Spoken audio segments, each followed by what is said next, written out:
Notre présentation portera sur la procréation médicalement assistée et la gestation pour autrui.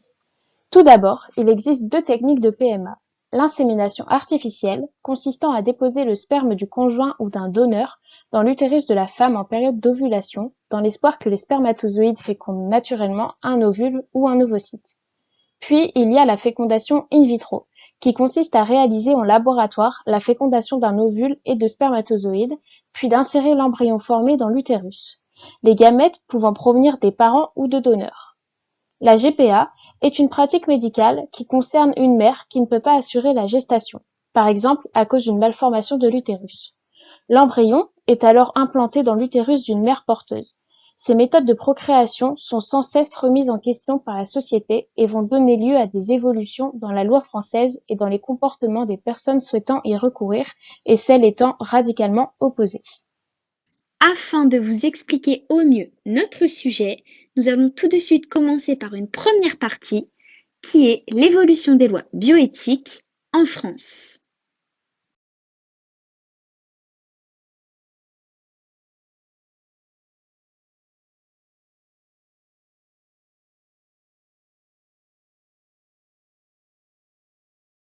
Ce texte de loi aura également une influence sur d'autres situations impliquant des pratiques médicales aidant à la procréation.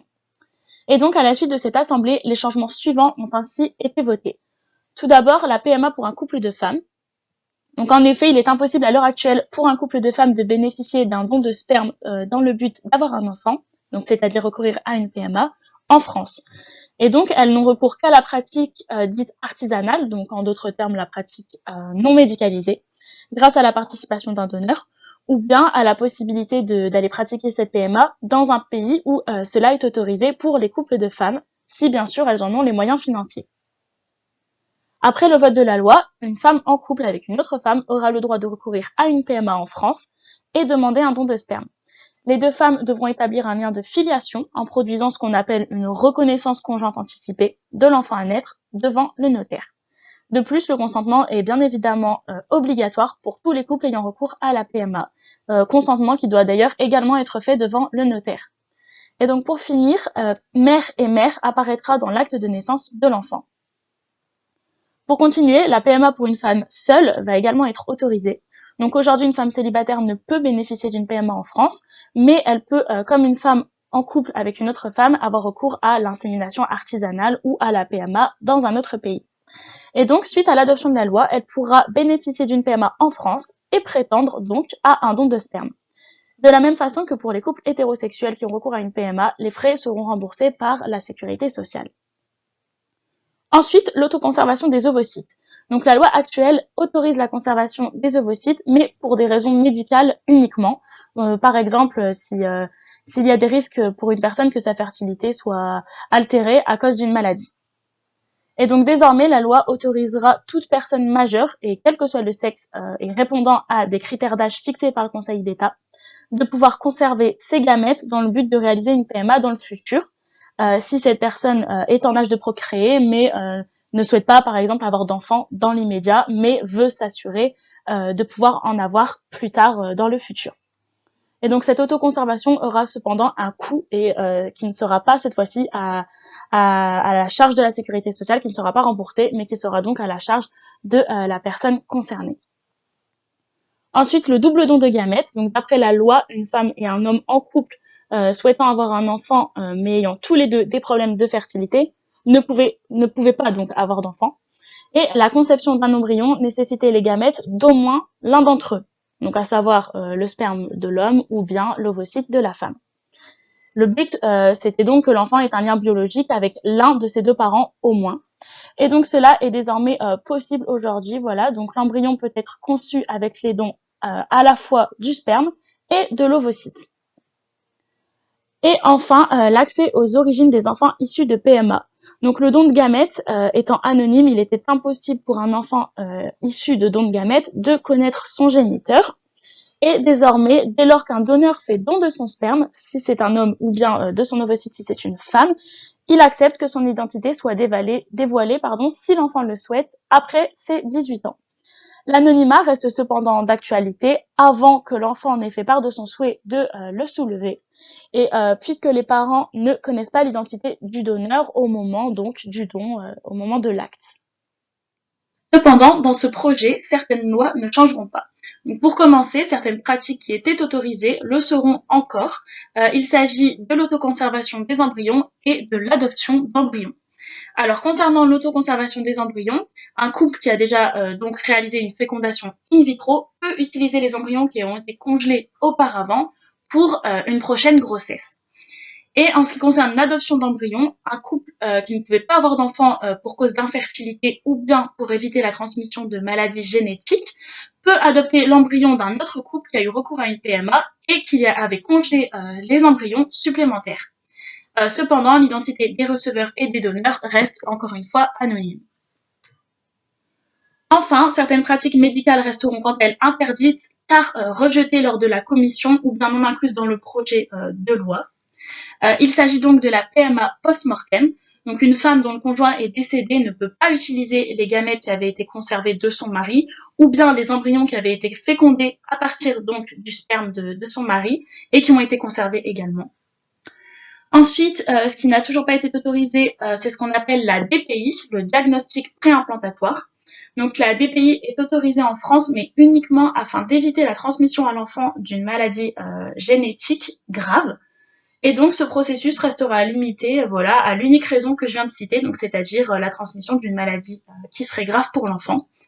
Car le ministre de la Santé a estimé qu'utiliser ce diagnostic alors que les parents ne sont pas malades et ne risquent donc pas évidemment de transmettre une quelconque maladie à leur enfant se rapprocherait de ce qu'on appelle l'eugénisme. Ensuite, le don dirigé de gamètes et le choix du donneur restera interdit, car c'est le principe, encore une fois, de l'anonymat qui prime. Donc une personne ne peut pas faire volontairement don de ses gamètes à une personne qu'elle connaît, de la même manière qu'un couple qui veut recourir à une PMA ne peut pas choisir de qui elle recevra ses gamètes. Ensuite, la PMA pour des personnes qui sont sur le point de se séparer, ce sera encore une fois interdit. Si une requête de divorce a donc été déposée, le couple ne peut pas avoir recours à la PMA et s'il le souhaite vraiment, il ne doit pas y avoir une séparation de corps et le couple doit prouver qu'il n'y aura pas d'arrêt dans leur communauté de vie par une preuve de vie commune d'au minimum 2 ans. Et donc la seconde condition, c'est évidemment que les deux membres du couple soient consentants et le prouvent par écrit. Et enfin, ce qui restera interdit, c'est la gestation pour autrui, donc la GPA. Ce qui signifie que deux hommes en couple voulant un enfant ne peuvent pas faire appel à une mère porteuse. Donc cette pratique est autorisée dans d'autres pays, mais lors du retour en France, l'un des deux conjoints ne figurant pas sur l'acte de naissance n'aura d'autre choix que de passer par l'adoption pour devenir le deuxième parent légal de l'enfant. Donc, je vais maintenant vous parler de l'avis de la population concernant la PMA et la GPA. Donc, s'il est vrai que cette loi bioéthique sollicite un vif débat au niveau de la population. Le Comité consultatif national d'équipe, nommé le CCNE, est favorable à la PMA, mais non à la GPA, selon le rapport du 25 septembre 2018. La majeure partie des Français est donc favorable à la PMA, qui selon la population met fin à une souffrance, celle de ne pas pouvoir avoir d'enfants. En 2018, en France, la PMA représente 3,4% des naissances.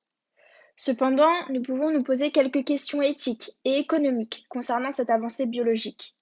Il est vrai que certaines personnes se posent la question. Si le don des gamètes est gratuit, alors pourquoi faudrait-il payer pour pouvoir en bénéficier? Certaines personnes parlent même de capitalisation du corps humain. Cependant, le débat concernant la GPA suscite beaucoup plus de mécontentement. En effet, les opposants à cette loi qualifient la GPA de marchandisation du corps de la femme et mettent l'accent sur l'importance de la présence paternelle. Plus récemment, le 19 janvier 2020, à Paris, a eu lieu une manifestation contre la PMA pour les femmes homosexuelles et les femmes seules. Les manifestants rejettent le projet de la loi bioéthique en déclarant que l'enfant ne connaîtra jamais l'amour d'un père. Le gouvernement compte 41 000 manifestants. Cependant, ces chiffres ne sont pas certains. Aux alentours de 15h30, dans la cour du Louvre, les manifestants pour et les manifestants contre s'opposent. Ils sont séparés par des CRS. Nous pouvons relever 2 citations révélant la pensée des manifestants. D'un côté, « Mon corps, mon choix » et de l'autre, « Les embryons et les enfants ne seront jamais des objets ». Nous pouvons remarquer que cette manifestation est en contradiction avec la loi Taubira du 17 mai 2013, autorisant le mariage aux couples de personnes de même sexe. En effet, dans la logique des choses, autoriser le mariage mènerait donc à l'autorisation de la GPA, en suivant la continuité de la vie. Cependant, certaines personnes ont du mal à se faire à l'idée. Pour continuer à vous expliquer au mieux notre sujet, nous allons dès à présent passer à une seconde partie où nous allons vous parler de l'impact économique de ces lois dans le monde.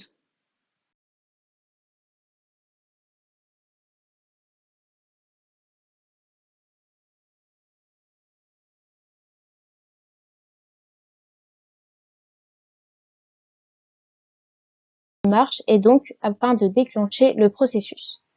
Bien que en France, la loi sur la PMA pour toutes les femmes ait été adoptée et devrait être promulguée pour l'été 2020, les couples de femmes ont cette volonté depuis toujours.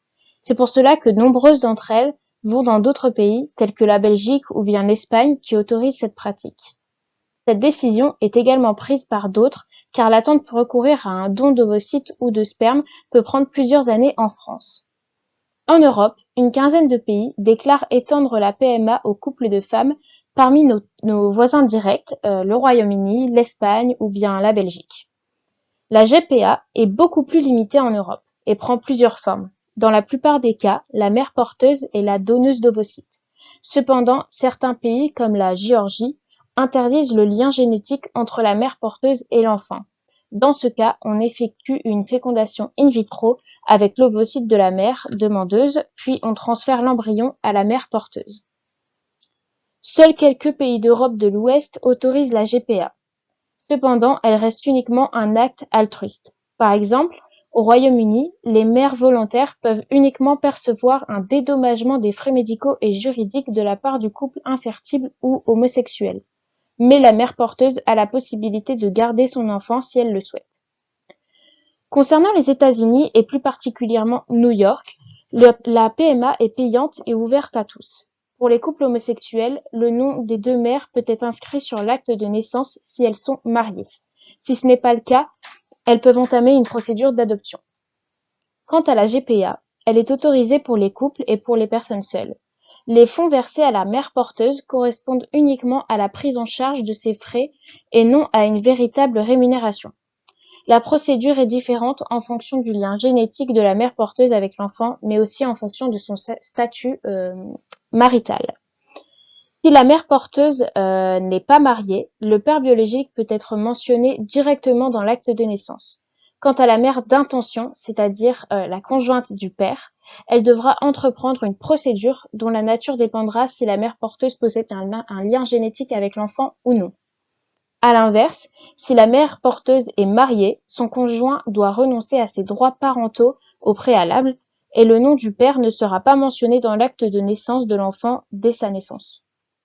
À présent, je vais vous parler de l'impact économique de la PMA et de la GPA. Donc c'est vrai que dans le monde, il y a une véritable émergence de ce marché. C'est pour cela que la question de la légitimité, elle voit le jour. Donc on a remarqué qu'au sein de différents sites internet, la société, elle a un accès plus que facile pour se procurer des gamètes. Donc des gamètes, ce sont des cellules reproductrices nécessaires à la procréation.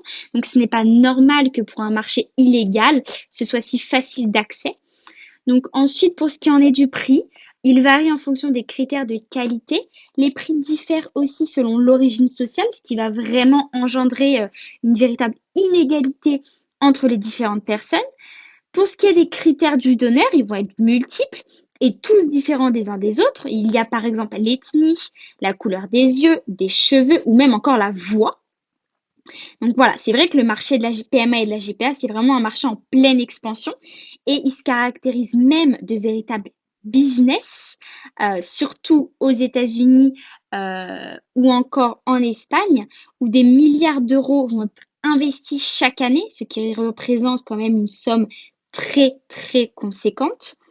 Donc voilà, l'Asie, ça reste le continent où le marché il est le plus concentré. Par exemple, la GPA, elle est le plus pratiquée en Inde, où les populations les plus pauvres, elles vont vraiment se contenter d'un tarif de vente plutôt bas afin vraiment d'égaliser à la concurrence thaïlandaise qui est aussi très très très présente.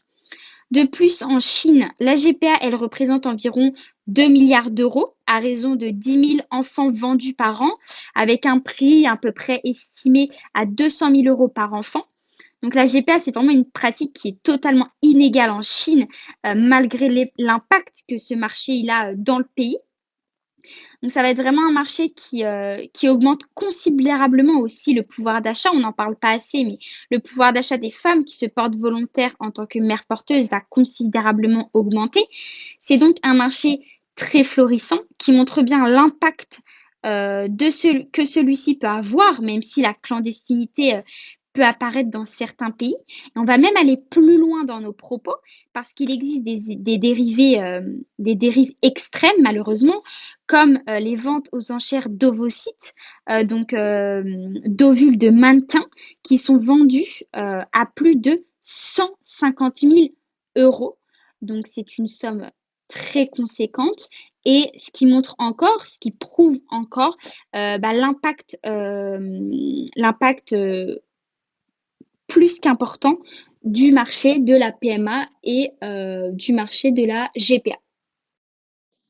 Je vais maintenant aborder l'impact psychologique concernant la PMA et la GPA. Donc, afin d'illustrer cet impact psychologique, nous pouvons prendre comme exemple le film Starbuck. Dans ce film, David Wozniak, géniteur anonyme de 42 ans, apprend soudainement qu'il a 533 enfants biologiques, dont 142 d'entre eux veulent le retrouver et apprendre à le connaître. Cela montre alors le choc psychologique tant bien du côté du géniteur que celui des enfants, qui apprennent soudainement à avoir 532 frères et sœurs. Ainsi, nous pouvons faire un lien avec ce qu'il se passe dans la vraie vie, et les futurs enfants nés de PMA ou GPA qui souhaiteraient connaître leur géniteur. Une autre question se pose également. Bien qu'il s'agisse d'un choix pour les parents, il n'en est pas de même pour les enfants. Selon l'archive des témoignages concernant la PMA, les enfants le vivent tous différemment. Cependant, nous pouvons constater que les enfants nés de PMA ayant appris dès le plus jeune âge comment ils ont été conçus, le vivent beaucoup mieux que les enfants l'ayant appris tardivement. Pour conclure sur le sujet de la PMA-GPA, les lois ont évolué pour diverses pratiques mais sont restées à leur point de départ pour d'autres. L'interdiction de certaines pratiques entraîne cependant de l'illégalité, comme en Espagne par exemple, où le marché de la GPA est en pleine expansion malgré qu'elle y soit interdite.